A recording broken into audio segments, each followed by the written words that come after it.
Madam మీ పేరు? నా పేరు లావణ్య అండి. ఎన్హెచ్ఎంలో సెకండ్ ఎన్ఎంగా పనిచేస్తున్నానండి.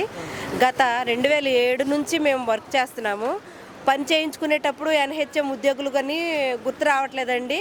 మాకు జీతం ఇవ్వడానికి మటుకు ఎన్హెచ్ఎం ఉద్యోగులనే అంటున్నారు. ఎన్హెచ్ఎం ఉద్యోగులనే అంటున్నారు.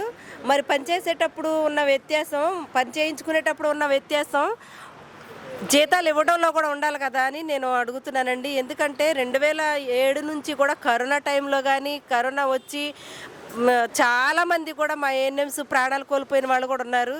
వితౌట్ ఎనీ బెనిఫిట్స్ అండి.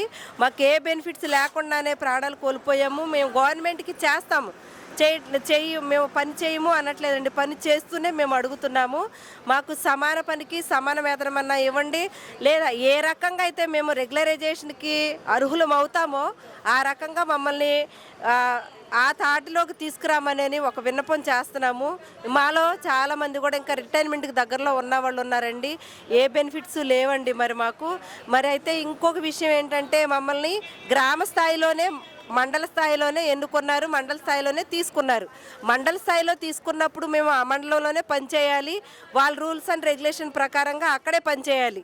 అక్కడి నుంచి తీసుకొచ్చి ఇంతకు ముందైతే పక్క విలేజ్ ఇన్ఛార్జ్ సెంటర్లు అని 4-5 సెంటర్లు ఒక్కొక్కరికి 10,000 20,000 జనాభాని అంటగట్టు బాగానే చేయించుకున్నారండి. మేము చేసాం, అయినా కానీ ఏం మాట్లాడకుండా. ఎందుకంటే కాంట్రాక్ట్లో ఉన్నాం, అవుట్సోర్సింగ్లో ఉన్నాం, మీరు మాట్లాడడానికి అర్హులు కాదు అనంటే భరిస్తూ అన్నీ చేసామండి.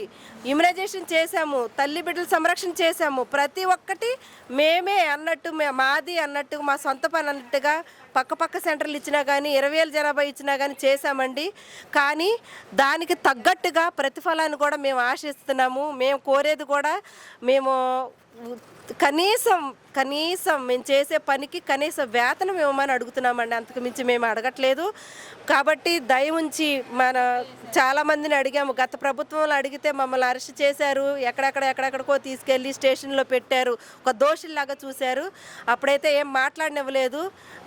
ఇప్పుడు మన కూటమి ప్రభుత్వంలో మాకు న్యాయం జరుగుతుందని మమ్మల్ని కనీసం గుర్తించి, ఎన్హెచ్ఎం ఉద్యోగులు మేము సెకండ్ ఎన్ఎంలుగా పనిచేస్తున్న మా అందరినీ కూడా గుర్తించి మాకంటూ మా కుటుంబాలకి మాకు ఒక మంచి జీవితాన్ని ప్రసాదిస్తారని కోరుకుంటూ మరి నేను